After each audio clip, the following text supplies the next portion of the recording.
আসসালামু আলাইকুম। আসুন আজকে আপনাদের সাথে আমার পছন্দের একটা পাস্তা রান্নার রেসিপি শেয়ার করি। বেকড পাস্তা বা হোয়াইট সস পাস্তাটাই আমার বেশি পছন্দ, তবে এভাবে একদম সহজ পদ্ধতিতে পাস্তাটাও আমার অনেক পছন্দ। তো চলুন শুরু করা যাক। উপকরণে যা যা লাগছে, 3 রকমের পাস্তা নিয়েছি, নুডলস নিয়েছি, যে কয়টা ইচ্ছা ডিম নিতে পারেন, গাজর কুচি করে নিয়েছি, পেঁয়াজ মরিচ কুচি নিয়েছি, আর রসুন কুচি, এটা অবশ্যই দেওয়ার চেষ্টা করবেন।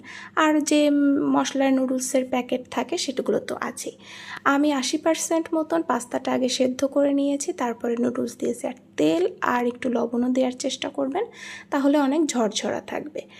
আর তারপরে আমি গাজরটা একটু ভেজে নিচ্ছি। গাজর ভাজার সময়ও আমি একটু লবণ দিয়ে নিয়েছি। গাজরটা আমি আগে একটু ভেজে উঠিয়ে রেখেছি।